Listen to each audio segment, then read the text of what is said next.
Buen día, jóvenes. Gracias por su puntualidad. Vamos a dar inicio a nuestra clase de hoy. Si me confirman que tenemos imagen y sonido, por favor. Sí, doctor, se escucha. Gracias. Bien, hoy vamos a ver otra de las importantes funciones que tiene el riñón, que es la concentración y dilución de la orina y a través de esto la regulación de la osmolaridad del líquido extracelular y de la concentración del sodio que viene a constituirse como el ion más importante en la homeostasis para el organismo. ¿Ya? Entonces, hoy vamos a ver esta temática.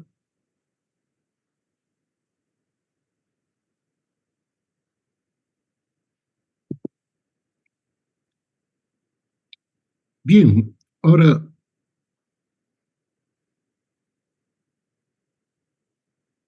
hay 4 mecanismos de regulación que el día de hoy vamos a entender. ¿Ya?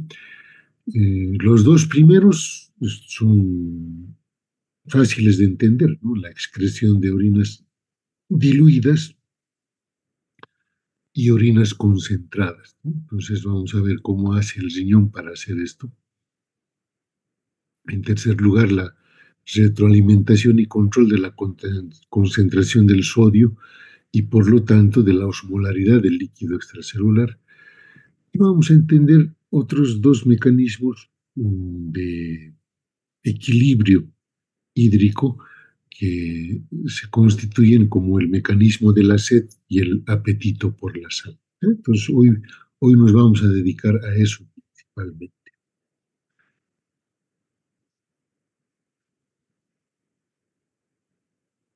A ver, la producción de orinas diluidas en primera instancia. ¿No? La regulación de la excreción de agua, el riñón la hace independientemente de la de los solutos. Y esto se mantiene de forma casi invariable. O sea, ¿qué quiere decir esto? Que más allá de que el riñón pueda eliminar una mayor o menor cantidad de solutos, principalmente lo que hace el riñón es manejar el agua. ¿Ya? La eliminación de los solutos se mantiene casi invariable. Entonces, cuando el riñón produce una orina diluida o produce una orina concentrada, no quiere decir que está disminuyendo o aumentando la cantidad de solutos. Simplemente el riñón, a la cantidad de solutos que normalmente se van filtrando, lo único que hace el riñón es ver cuánta agua permite el riñón que se elimine con la orina y de esa forma la orina va a ser o diluida o concentrada. Eh, Orina diluida no significa que el riñón reabsorbe todos los solutos. ¿Ya? Y orina concentrada no significa que el riñón esté eliminando todos los solutos. ¿No? Lo único que está haciendo el riñón es manejar la cantidad de agua. ¿Ya? Entonces, cuando produce una orina diluida, el riñón lo que está haciendo es eliminar una mayor cantidad de agua. Cuando se produce una orina concentrada, el riñón lo que está haciendo es eliminar una menor cantidad de agua, nada más. La cantidad de solutos es independiente y casi se mantiene de forma invariable. Ahora, gracias a esta función renal, la osmolaridad de la orina puede variar, ¿ya? Desde 50 miliosmoles litro, una orina muy diluida, hasta unos 1200 miliosmoles litro, quiere decir una orina muy concentrada. Pero reiteramos, ahí lo que más está haciendo variar el riñón es el agua, no los solutos. ¿Ya? O diluye o concentra, pero lo que está manejando el riñón es la cantidad de agua que se va a ir a la orina. Ahora, tiene un rol importante acá que jugar la hormona antidiurética o vasopresina. Cada vez que aumenta la osmolaridad del plasma, empieza a liberarse hormona antidiurética. Y esta hormona antidiurética, ya lo hemos entendido bien, va a aumentar o va a activar, si ustedes quieren, la permeabilidad al agua en el túbulo contorneado distal, en el túbulo colector. Esto va a permitir una mayor reabsorción de agua y una disminución del volumen urinario para producir una orina concentrada. En cambio, cuando disminuye la osmolaridad, ocurre todo lo contrario, es decir, se bloquea la hormona antidiurética y ahí influyen más que todo mecanismos renales, como vamos a ver enseguida. Los riñones excretan un exceso de agua mediante la formación de orina diluida. ¿Ya? Entonces ustedes ven acá qué es lo que sucede con la excreción de solutos, el flujo de orina y la osmolaridad de la orina. Fíjense, la excreción de solutos en la orina prácticamente es invariable, fíjense, es una línea casi horizontal que estamos viendo acá, es decir, no es que el riñón elimina más solutos o elimina menos solutos, el riñón excreta los solutos en forma casi invariable, ¿ya? Pero, ¿qué sucede cuando, por ejemplo, ingerimos 1 litro de agua? Y ese litro de agua lo que hace es, una vez que se ingiere, diluir la orina. Fíjense cómo la osmolaridad empieza a disminuir, ¿no? El tiempo en minutos está acá, empieza a eliminarse orina.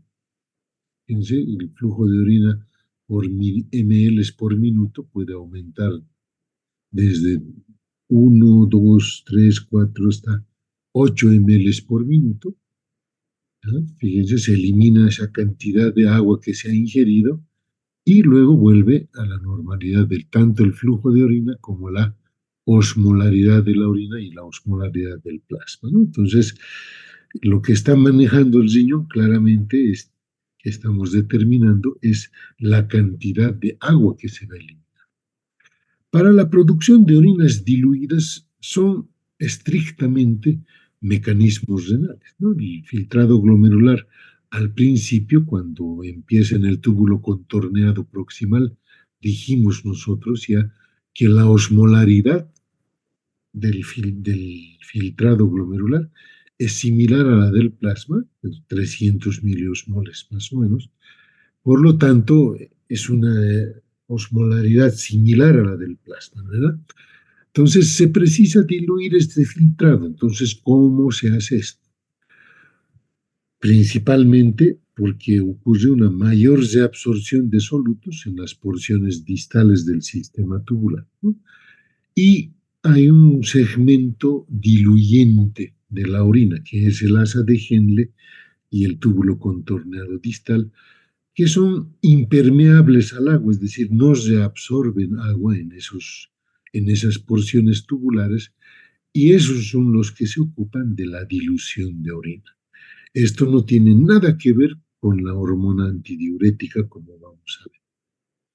Entonces, los riñones excretan un exceso de agua mediante la formación de una orina diluida, ¿no? Entonces, fíjense cómo lo que se filtra del filtrado glomerular entra hacia el túbulo contorneado proximal. Ahí hemos dicho que hay una fuerte actividad de reabsorción tubular, pero a pesar de eso, como se reabsorbe también la misma cantidad de agua, la osmolaridad, fíjense, dentro de los túbulos es 300 y en el intersticio renal 300 también. Luego hemos indicado de que se llega a la porción delgada del asa de Henle, en donde, fíjense ustedes, solo, recuerden ustedes, solo se reabsorbe agua, ¿sí? Aquí está la reabsorción de agua. Por lo tanto, el filtrado se va a concentrar. Y fíjense cómo llegamos a esta curvatura del asa de Henle con 600 ml. o 600 miliosmoles, ¿no? Entonces, en la porción ascendente de la de Henle, en donde hemos visto que hay fuerte actividad otra vez de reabsorción, ¿ya? Entonces se empieza a reabsorber sodio y cloro, pero hemos dicho es una porción impermeable al agua. Es decir, solo se reabsorben solutos, el agua se queda dentro del sistema tubular. Por ello es que la osmolaridad del líquido filtrado, si nos fijamos acá, fíjense, estamos llegando al túbulo contorneado distal ya con 100 miliosmoles por litro. ¿Ya? Entonces, en los túbulos distales y colectores, el líquido tubular se diluye más todavía debido a la reabsorción de cloruro de sodio, ya que no se reabsorbe agua cuando la concentración de hormona antidiurética está baja o no está activada, ¿no? Entonces, toda esta porción posterior que va a venir acá es impermeable al agua, salvo presencia de la hormona antidiurética.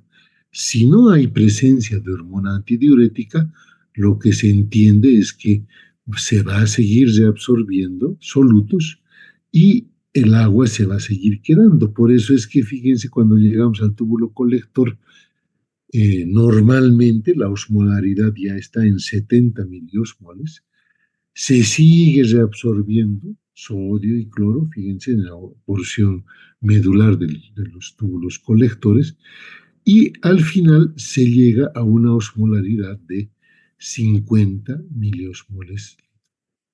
Entonces, la falta de reabsorción de agua y la reabsorción continua de solutos dan lugar a un gran volumen de orina, pero orina diluida. Entonces, aquí lo que estamos viendo es que en ausencia de hormona antidiurética, que solamente va a producirse cuando necesite el organismo, el riñón normalmente está produciendo orinas diluidas. Es decir, si no media la acción de la hormona antidiurética, el riñón normalmente produce orinas diluidas por toda la actividad de reabsorción que se da en el asa de Henle, principalmente impermeable al agua, en el túbulo contorneado distal, en el colector porción cortical, en el colector porción medular, en donde todo el tiempo, fíjense, no se reabsorbe agua porque este segmento es impermeable al agua, pero se sigue reabsorbiendo iones, se siguen absorbiendo solutos. Por lo tanto, el riñón es como dijéramos, normalmente está condicionado a producir orinas diluidas con 50 miliosmoles litro de osmolaridad. ¿Ya? Entonces, es fácil entender eso, ¿verdad? O sea, no estamos reabsorbiendo agua, el agua se está quedando dentro de los túbulos, pero todo el tiempo estamos reabsorbiendo solutos y por lo tanto se está produciendo una orina diluida y en una cantidad aumentada, ¿no? Cada vez que tenemos orinas diluidas, se supone que estamos eliminando una mayor cantidad de agua, ¿ya? Porque no se está reabsorbiendo esa agua en tanto no se libere hormona antidiurética. Bien, entonces ahora es más fácil entender cómo el riñón produce orinas concentradas. Hay requisitos indispensables para que el riñón produzca una orina concentrada. El primer requisito es la liberación y producción de hormona antidiurética. Si no hay hormona antidiurética, el riñón va a producir orinas diluidas, como hemos visto hasta hace rato. Entonces debe producirse, debe liberarse hormona antidiurética como un primer requisito indispensable. Y el otro requisito es el aumento de la osmolaridad del intersticio renal que genere un gradiente osmótico para que el agua salga de los túbulos al intersticio, obviamente en presencia de hormona antidiurética. Porque si no hay hormona antidiurética, como ya dijimos, el riñón normalmente va a producir orinas diluidas. Si hay hormona antidiurética y hay una hiperosmolaridad del intersticio renal, se está generando un gradiente osmótico que va a hacer que el agua retorne de la luz tubular renal hasta el intersticio y de allí, obviamente, a la sangre. Luego están los mecanismos de contracorriente. Ahí tienen mucho que ver las nefronas yuxtamedulares, que tienen un asa de Henle más profunda que se introduce en la médula del tejido renal y que está en relación con capilares peritubulares que en la médula renal se denominan vasos rectos. Entonces, estos son los que causan la hiperosmolaridad del intersticio renal. ¿Por qué? Porque en primera instancia hay un transporte activo de sodio y cotransporte de potasio y cloro en la rama ascendente de la ADG. Hay un transporte activo de iones desde los túbulos colectores hacia el intersticio. Hay una difusión facilitada de urea de los túbulos colectores, la urea se reabsorbe hacia el intersticio y hay una difusión de poca cantidad de agua hacia el intersticio. Ahorita vamos a entenderlo mejor esto. Entonces, los riñones conservan agua excretando una orina concentrada. Entonces, si aquí nosotros estamos viendo la densidad específica de la orina, que está dada por la relación de solutos y agua, fíjense cómo la osmolaridad de la orina puede llegar a incrementarse desde 200, 300 miliosmoles hasta, fíjense, 1400, 1200, 1400 miliosmoles, pero sin necesidad de eliminar mayor cantidad de solutos, ¿no? Simplemente acá la orina concentrada lo que está haciendo es recuperar agua para el organismo y la cantidad de solutos que está siendo filtrado en el sistema tubular renal se mantiene casi invariable. Fíjense, ya no hay una variación grande entre 1.01 a 1.03, pero la osmolaridad sí puede modificarse, es decir,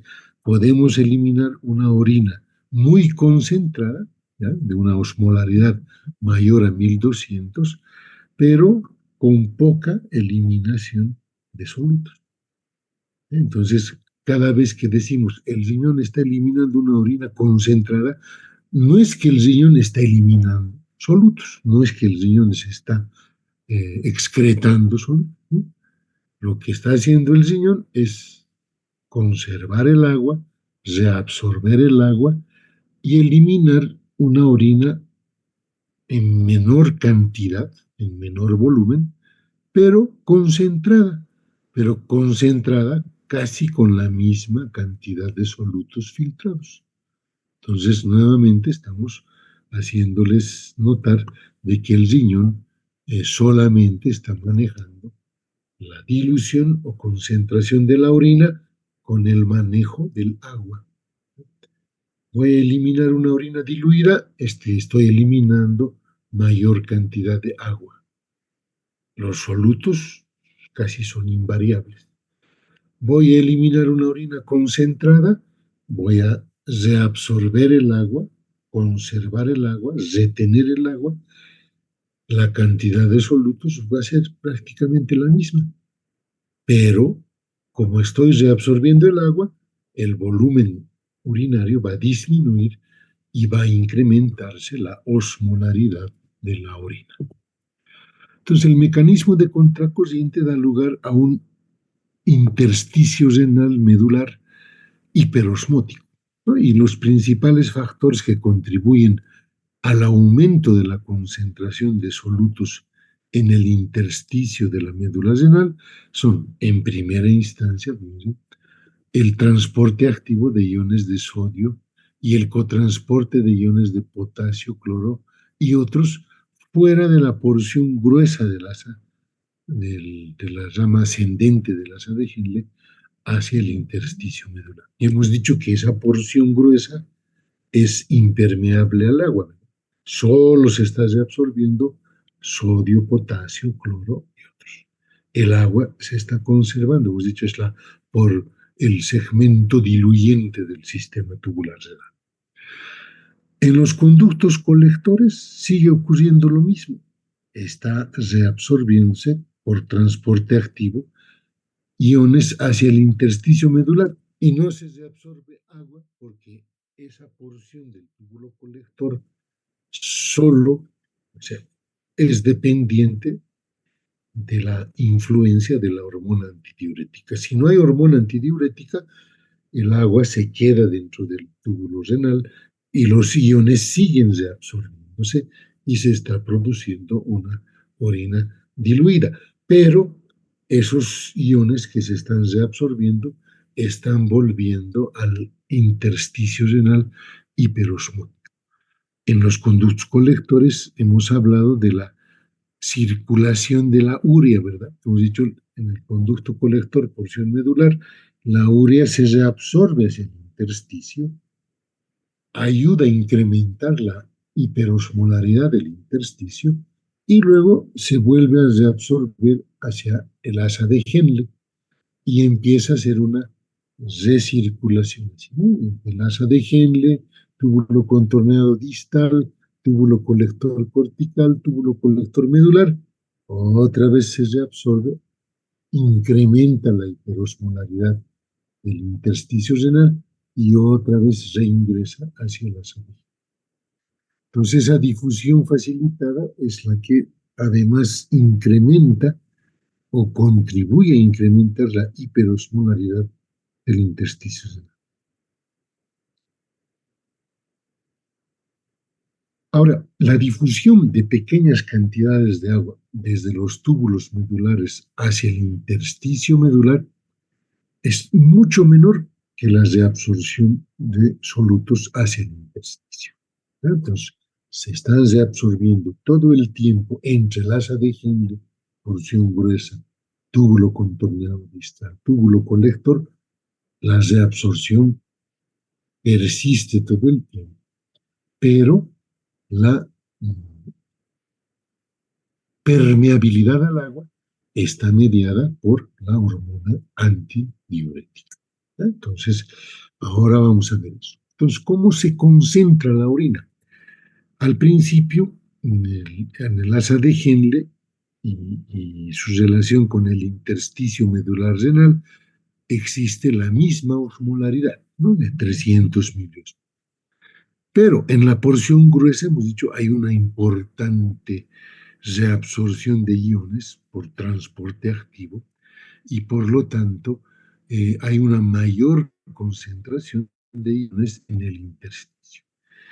Pero se llega a un equilibrio osmótico porque así como están saliendo solutos, también hay ósmosis de agua hacia el intersticio y por lo tanto todavía hay un equilibrio de la osmolaridad. ¿Ya? Luego sigue circulando el filtrado glomerular por el sistema tubular y sigue habiendo reabsorción de solutos hacia el intersticio. Eso hace que la osmolaridad en el intersticio se incremente, fíjense, hasta 500 miliosmoles. En la rama descendente delgada del asa de Henle hemos dicho, solo se reabsorbe agua, son células muy pequeñas, planas, que no tienen una gran función de reabsorción, entonces se vuelve a llegar a un equilibrio. Es decir, como solo se reabsorbe agua, la osmolaridad se vuelve a equilibrar. Pero sigue habiendo nueva circulación del líquido del filtrado glomerular y cada vez que circula el filtrado glomerular, la reabsorción o el bombeo de solutos hacia el intersticio se sigue manteniendo, es decir, las células de los túbulos renales no dejan de trabajar.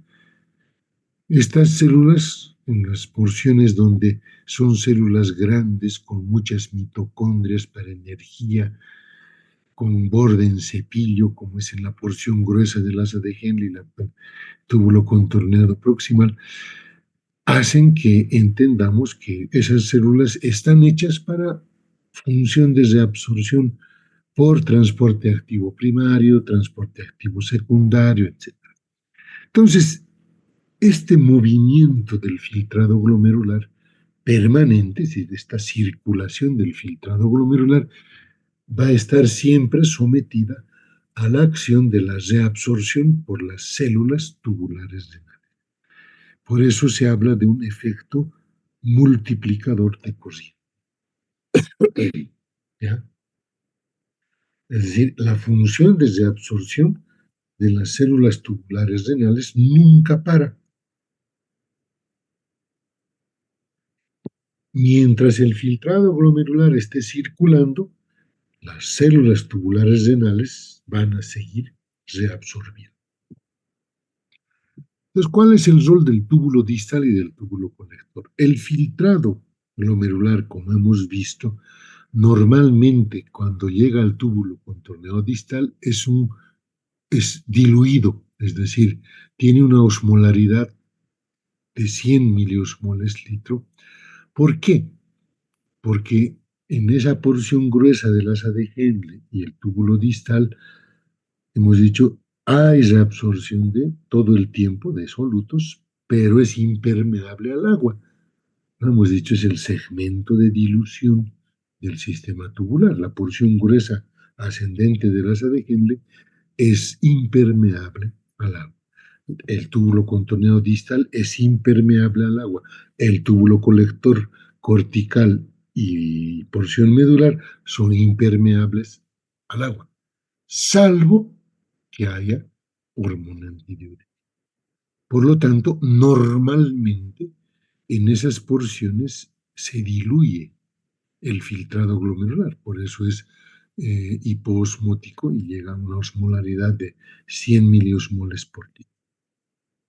Ahora, como la reabsorción del agua depende de la hormona antidiurética, en ausencia de hormona antidiurética va a producir el riñón normalmente orinas diluidas, sin modificar la cantidad de solutos. Ojo, simplemente es el agua que no se reabsorbe, porque esos segmentos tubulares son impermeables al agua. Cuando hay presencia de hormona antidiurética, esas porciones tubulares se hacen permeables al agua.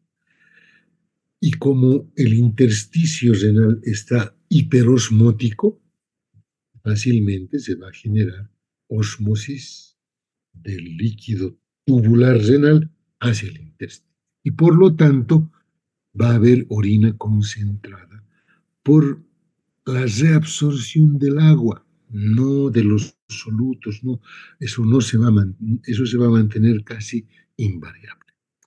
Y además hemos mencionado el rol que juega la urea, porque hay una reabsorción pasiva de urea, ¿ya?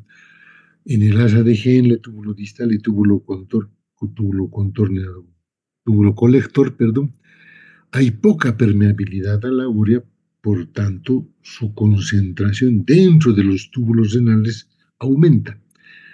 Pero en el túbulo colector porción medular, hemos dicho, empieza a reabsorberse agua y hay una mayor concentración de urea en el túbulo. Es permeable a la urea esa porción del túbulo y la presencia de hormona antidiurética provocan la reabsorción pasiva de urea que va a salir al intersticio medular renal, va a aumentar o va a contribuir a mantener ese intersticio hiperosmótico. Y luego hemos dicho, se va a volver a introducir por el asa de Henle. Entonces hay una recirculación de urea del túbulo colector al asa de Henle que está contribuyendo a aumentar la osmolaridad del intersticio renal.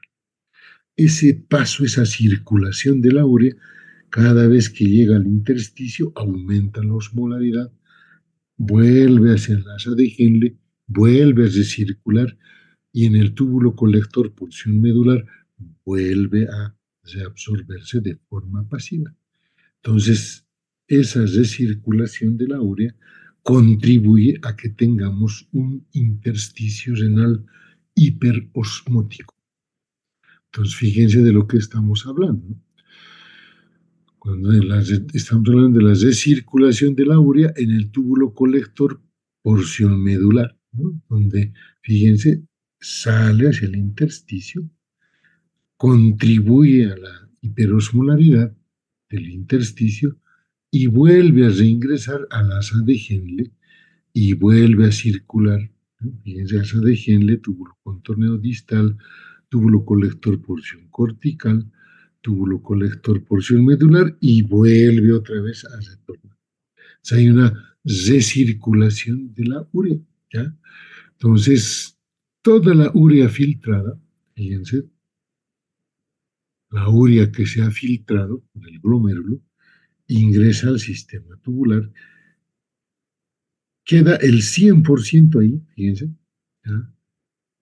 Luego aquí queda el 50%, la médula de agua externa, aquí está, y fíjense esa urea en la médula interna empieza a moverse, empieza a recircular la urea que ha pasado por acá, por, por estas porciones del sistema tubular, a nivel del túbulo colector porción medular, vuelve a recircular. Es decir, vuelve a salir al intersticio, contribuyendo a aumentar la hiperosmolaridad del intersticio renal. Entonces, un sistema multiplicador de corriente en el asa de Henle, este sistema, perdón, ya, aquí estamos. El sistema multiplicador por contracorriente en el asa de Henle para la producción de una médula renal hiperosmótica, ¿no? Entonces, fíjense cómo aquí estamos con una osmolaridad similar, 300, 300, 300, 300, fíjense, está circulando por el asa de Henle y como aquí hay una reabsorción de los solutos, fíjense, la osmolaridad empieza a generar hiperosmolaridad y aquí ya está 400 miliosmoles, que todavía llegan a un equilibrio, hemos dicho, entre túbulos y intersticio, porque en esta porción todavía también se reabsorbe agua, dijimos, ¿verdad? Entonces, fíjense, ya estamos en 400, sigue circulando el filtrado glomerular, llega al segmento de dilución del asa de Henle, donde es impermeable al agua y no depende de la hormona antidiurética, ojo, solamente es impermeable al agua, por eso se diluye, fíjense, 200 miliosmoles.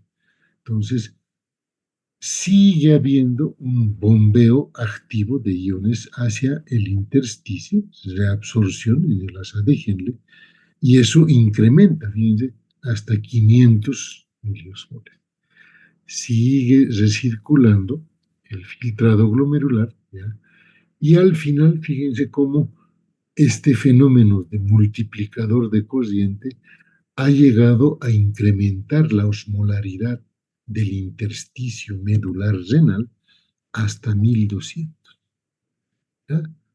Por dentro, fíjense, sigue diluyéndose, así ha seguido llegando a 100 miliosmoles por el segmento diluyente de la asa de Henle, la porción gruesa, pero fíjense cómo el intersticio ha llegado a incrementar su osmolaridad de 300 miliosmoles al principio hasta 1200 miliosmoles.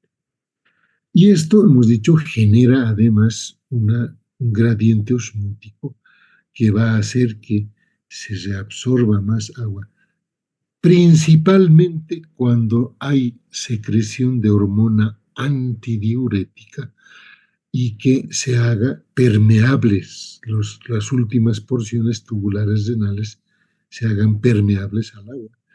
Y si tengo un intersticio medular renal hiperosmótico, es obvio que va a generar un gradiente osmótico ahí. ¿Cuál es el rol de los vasos rectos? Normalmente hemos hablado de el flujo sanguíneo medular renal es bajo, 1 al 2% del flujo sanguíneo total.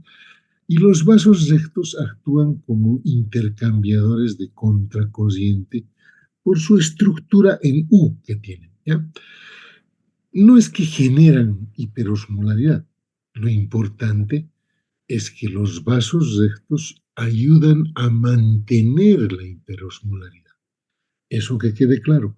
No es que los vasos rectos aumentan la hiperosmolaridad. No. Lo que hacen los vasos rectos es mantener la hiperosmolaridad en el intersticio renal. Mantener, no incrementar. Entonces, el riñón puede excretar orina concentrada, pero con poca cantidad de cloro y sodio. Ha reabsorbido gran parte del agua. ¿Sí? Y el riñón puede excretar gran cantidad de orinas diluidas sin siquiera incrementar la excreción renal de sodio. Solamente hace que en condiciones fisiológicas el sistema tubular renal diluye la orina, como hemos visto a un principio. Entonces ahí está el mecanismo de contracorriente de los vasos rectos. Fíjense. Entonces al principio con 300 miliosmoles se concentra acá a 600, a 800, llega a 1000, llega a 1200. El intercambio por contracorriente en los vasos rectos, dice el plasma que fluye por la rama descendente de los vasos rectos es cada vez más hiperosmótico,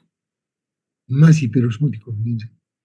De 300 ha llegado a 1200. ¿Por qué? Porque hay difusión del agua fuera de la sangre y la difusión de solutos desde el líquido del intersticio renal a la sangre también se sigue dando, ¿no? En la rama ascendente de los vasos rectos, los solutos difunden hacia el líquido intersticial y el agua difunde de nuevo hacia los vasos rectos. Se perderían grandes cantidades de solutos desde la médula renal sin esta forma en U de los capilares de los vasos rectos. Entonces, ayudan a mantener, hemos dicho, no generan, sino mantienen la hiperosmolaridad del intersticio medular renal. Entonces, la concentración de la orina en los túbulos renales, aquí hay un resumen, fíjense. En el túbulo proximal hay un transporte activo de sodio y cloro, dos cruces. La permeabilidad al agua está mantenida, ¿no?, al sodio, cloro y a la urea. En la rama descendente fina solo se reabsorbe agua, fíjense, ¿ya? Hay permeabilidad al sodio y la urea. En la rama ascendente solo hay permeabilidad al sodio, cloro y urea. En la rama ascendente gruesa solo hay transporte activo. Hemos dicho que es impermeable al agua. Esa porción es la porción de dilución. En el túbulo distal, colector cortical, colector medular, hemos dicho que sigue habiendo transporte activo de sodio y cloro, pero la permeabilidad al agua está determinada por la concentración de hormona antidiurética. Si el organismo requiere retener líquido, por ejemplo, una hipovolemia, una baja de la presión arterial, el riñón dice, hay que retener agua para aumentar la volemia, para aumentar la presión, por lo tanto, activa la hormona antidiurética. Entonces, gracias a esa hormona antidiurética, el riñón ahorra, recupera líquido. recupera agua y de esa forma aumenta la volemia o aumenta la presión arterial. En el conducto colector medular interno, en donde sí hay recirculación de urea, fíjense, dos cruces, cuando hay hormona antidiurética y la urea está recirculando, ¿no? Entonces, de esa forma se mantiene. Entonces, la producción de orina concentrada, aquí está el resumen, fíjense, túbulo contorneo proximal, se reabsorbe sodio, cloro, agua y urea. La osmolaridad es similar en el intersticio y dentro del túbulo, porque así como se están reabsorbiendo solutos, se reabsorbe agua, por lo tanto la osmolaridad queda igual. Llegamos a la porción delgada del asa de Henle, fíjense, en el intersticio ya se ha incrementado la hiperosmolaridad, pero todavía se mantiene un equilibrio. ¿Por qué? Porque se está reabsorbiendo solo agua. Esta reabsorción de solo agua en la porción delgada del asa de Henle hace que la osmolaridad del filtrado aumente hasta 1200. Así está pasando hacia la porción gruesa, en donde sigue habiendo, fíjense, un fuerte bombeo de iones de la luz tubular hacia el intersticio y de 1200 miliosmoles, y en esta porción impermeable al agua, el contenido del filtrado se diluye a 100. Eso es lo que ocurre normalmente, dijimos. En el túbulo contorneado distal sigue habiendo reabsorción de agua, sodio y cloro, y empieza a incrementarse la osmolaridad en el filtrado, llega otra vez a 300, es igual que en el intersticio, pero como toda esta parte, fíjense, cuando hay hormona antidiurética, se permeabiliza al agua, fíjense cómo va re reabsorbiéndose agua y el contenido del filtrado glomerular empieza a concentrarse hasta 600 miliosmoles, llegando a un equilibrio con el intersticio medular renal. Pero fíjense lo que ocurre en la porción medular.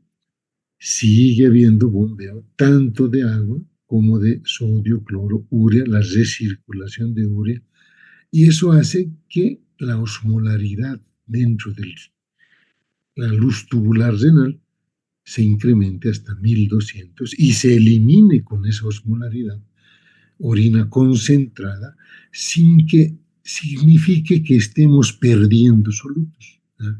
Estamos produciendo una orina concentrada, pero no porque estemos eliminando solutos, simplemente porque estamos recuperando el agua gracias a la presencia de la hormona antidiurética. Entonces, la formación de una orina concentrada, cuando las concentraciones de hormona antidiurética son altas, ¿no? Obsérvese que el líquido que deja el asa de Henle está diluido, 100 miliosmoles, pero se concentra a medida que se reabsorbe agua en los túbulos distales y colectores. Con concentraciones altas de hormona antidiurética, la osmolaridad de la orina es aproximadamente la misma que la osmolaridad del intersticio medular renal, es decir, 1200 y 1200. Y en la papila, los valores numéricos corresponden a miliosmoles por litro. Entonces, estamos eliminando una orina concentrada. Primero, gracias a que hay hormona antidiurética que permite la reabsorción de agua. Y segundo, que hay un intersticio medular renal hiperosmótico, que se mantiene hiperosmótico por el bombeo de sodio y cloro y la recirculación de urea que hemos mencionado, y el rol de los vasos rectos, que no generan hiperosmolaridad, pero mantienen la hiperosmolaridad. Entonces, aquí está el efecto de la hormona antidiurética en la osmolaridad tubular. ¿no? Entonces, en el túbulo proximal, fíjense, es la osmolaridad se mantiene porque así como se reabsorben solutos, se reabsorbe agua. En el asa de Henle, hemos dicho, hay una, un segmento que es permeable, o sea, se sigue reabsorbiendo agua, por lo tanto, la osmolaridad dentro del filtrado glomerular se va a aumentar. Pero llegamos a un segmento diluyente del asa de Henle, porción gruesa, y túbulo distal, porción inicial, que rápidamente, hemos dicho, están reabsorbiendo solutos, pero no se reabsorbe agua porque son segmentos impermeables al agua. Por lo tanto, fíjense cómo la osmolaridad puede bajar a este nivel, ¿no? En la última parte del túbulo distal se vuelve a equiparar, ¿no? En el túbulo colector, conducto colector, fíjense, en la parte cortical se vuelve a equiparar y en la parte medular, cuando hay presencia de hormona antidiurética, fíjense cómo se reabsorbe agua, ¿no? Y la osmolaridad de la orina va a estar en 1200 miliosmoles y con esa osmolaridad se va a eliminar orina, siendo que no estamos eliminando solutos. Los solutos se siguen reabsorbiendo hacia el intersticio medular. Entonces, ¿cómo se regula la secreción de hormona antidiurética? Se dice que cada vez que aumenta la osmolaridad plasmática, cada vez que disminuye el volumen sanguíneo, cada vez que disminuye la presión arterial, la hormona antidiurética se incrementa, se libera hacia la sangre. ¿Ya? Entonces, cuando tenemos un líquido extracelular hiperosmótico, se libera hormona antidiurética para que ese líquido extracelular hiperosmótico se vuelva a regular hacia los 300 miliosmoles.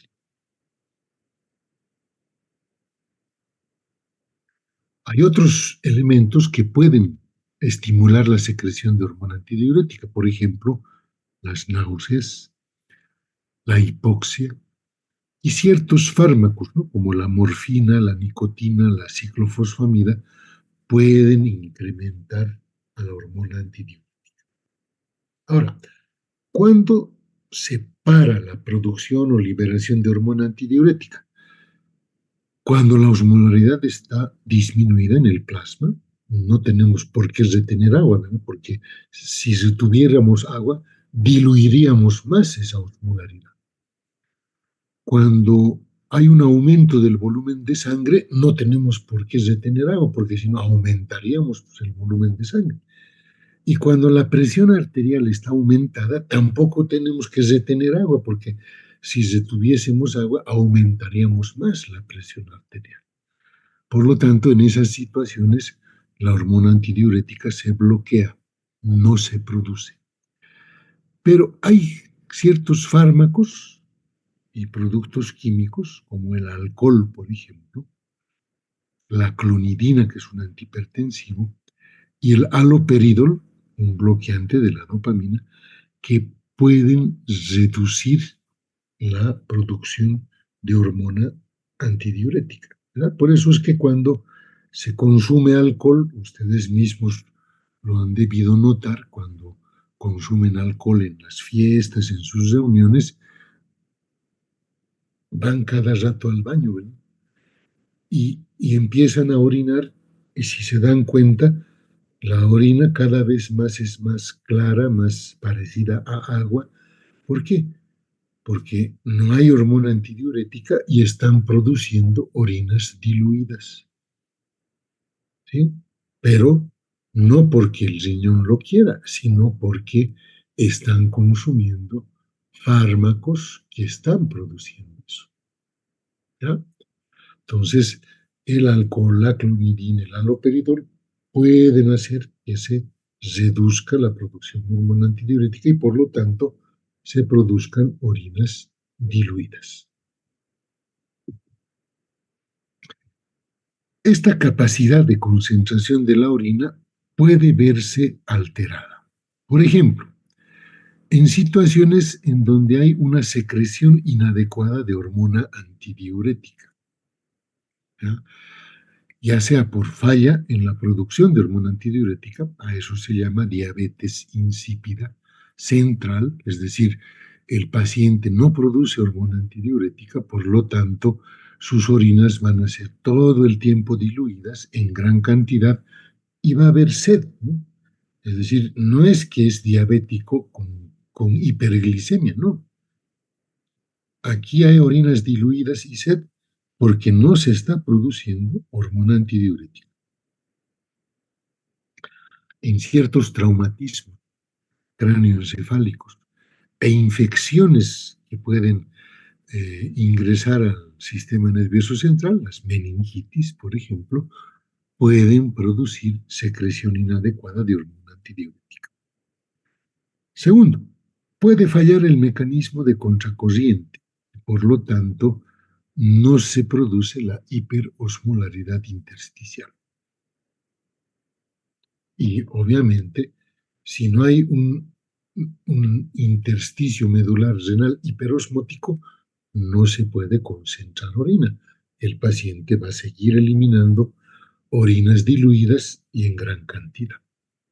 Ahora, existen casos en donde se produce hormona antidiurética en el organismo, pero esta hormona no actúa, ¿ya? No tiene respuesta en el túbulo distal, en el túbulo cortical, en el túbulo colector, porción cortical y medular. Por lo tanto, hay valores normales de hormona antidiurética, pero como no está actuando en, en los segmentos tubulares, siguen habiendo orinas diluidas abundantes. A eso se llama diabetes insípida nefrogénica, es decir, hay poliuria, hay sed, ¿eh? Pero no es porque el paciente sea diabético con hiperglicemia, ¿no? Sino es porque ese paciente, a pesar de producir hormona antidiurética, esta hormona no genera su efecto en el túbulo distal y en el túbulo colector. Por lo tanto, no permeabiliza el agua y por lo tanto se van a seguir eliminando orinas diluidas abundantes y diluidas, ¿no? Bien, entonces ahora hablemos del control de la osmolaridad y la concentración de sodio en el líquido extracelular. Hay un sistema de retroalimentación de osmoreceptores y de la hormona antidiurética. La hormona antidiurética se sintetiza, como sabemos, en el hipotálamo y en la hipófisis posterior. Cada vez que hay déficit de agua, aumenta la osmolaridad del plasma. Y ese aumento de la osmolaridad estimula a los osmoreceptores del sistema nervioso central y aumenta la producción y liberación de hormona antidiurética, pero además, fíjense, no solo aumenta la producción de hormona antidiurética, sino estos osmoreceptores estimulan la sed, es decir, no se confían solo en la hormona antidiurética y dicen, no, mejor que la persona tome agua porque hay demasiada hiperosmolaridad. O sea, hay una estimulación refleja de producción de hormona antidiurética cada vez, como hemos dicho, que disminuye la presión arterial por vasoreceptores, cada vez que disminuye el volumen sanguíneo por vasoreceptores arteriales, se desencadena la producción de hormona antidiurética. Hay un reflejo cardiopulmonar que también cuando el corazón está fallando desencadena la producción de hormona antidiurética para incrementar volumen y presión. Y lo que hemos dicho, ¿no? Cuando hay náuseas, cuando consumimos morfina o nicotina, aumenta la producción de hormona antidiurética y por lo tanto vamos a producir orinas concentradas. Al revés, cada vez que consumimos alcohol o medicamentos como la clonidina, el haloperidol, disminuimos la producción de hormona antidiurética y producimos orinas diluidas. Entonces, Fíjense en la retroalimentación por los receptores, ¿no?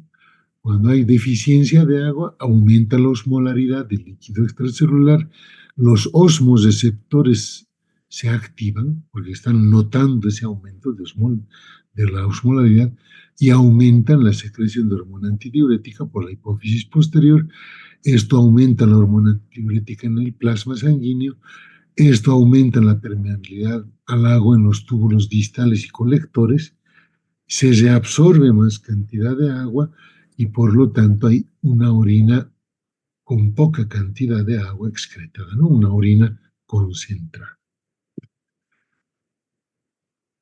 Ahí está el mecanismo de la sed ahora, ¿verdad? O sea, el mecanismo de la sed, cada vez que existe déficit de agua, los riñones pueden disminuir la pérdida de líquidos, pero necesitan paralelamente la ingesta de agua adicional. Por eso se activa el mecanismo de la sed. Cuando ustedes están con hipovolemia o baja de la presión arterial, aumenta o se activa su mecanismo de la sed. Los centros de la sed están a nivel del núcleo preóptico, en el tercer ventrículo, y cómo se activan. Cada vez que aumenta la osmolaridad, hay una deshidratación intracelular en el centro de la sed, pero también hay un estímulo de los vasoreceptores. Cada vez que baja la presión, nos hacen dar sed para aumentar la ingesta de líquido. Aumentos tan pequeñitos de la osmolaridad, hasta de 2.000 equivalentes litros, fíjense, activan el mecanismo de la sed. Entonces, ¿cuándo va a aumentarse el mecanismo de la sed? ¿Cuándo se va a activar? Cuando aumenta la osmolaridad, cuando disminuye el volumen sanguíneo, cuando disminuye la presión arterial, cuando circula angiotensina 2 y cuando hay sequedad de boca, ¿verdad? Cuando se nos seca la boca nos da sed. Nosotros mismos notamos eso.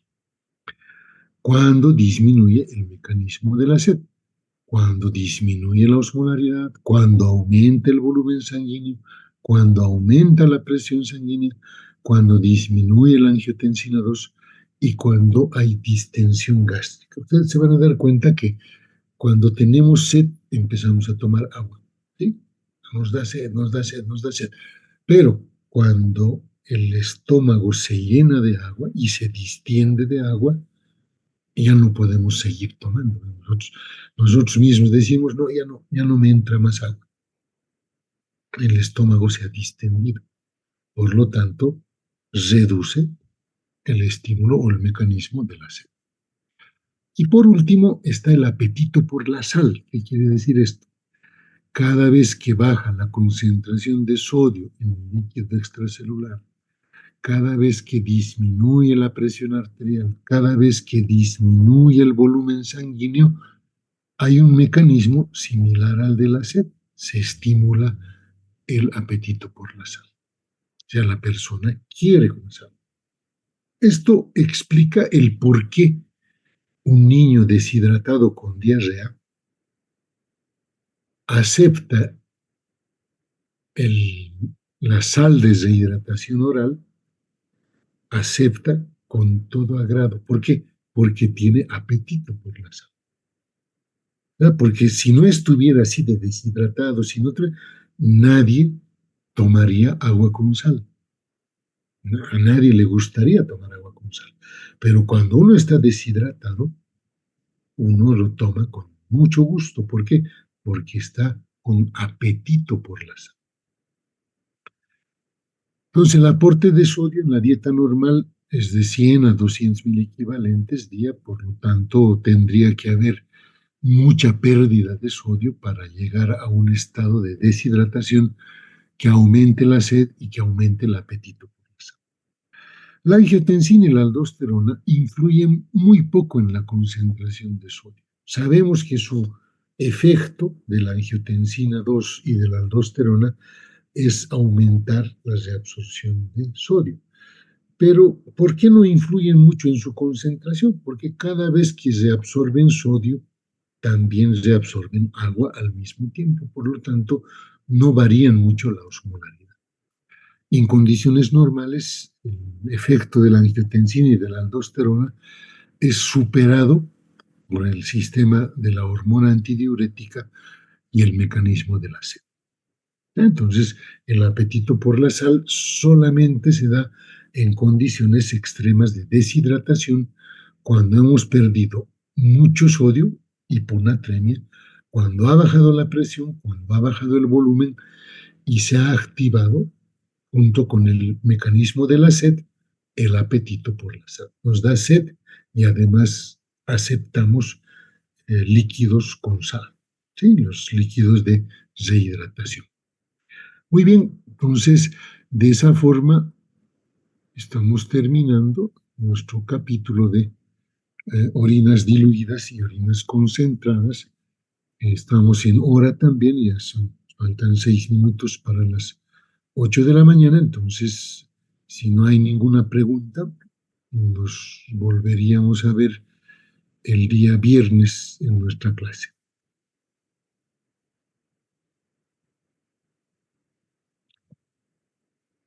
Bien, no hay preguntas. Gracias por su compañía en estas clases. Ya estamos manteniendo la misma cantidad casi de estudiantes y nos vemos el día viernes. Hasta la próxima clase, doctor. Gracias, doctor. Hasta luego.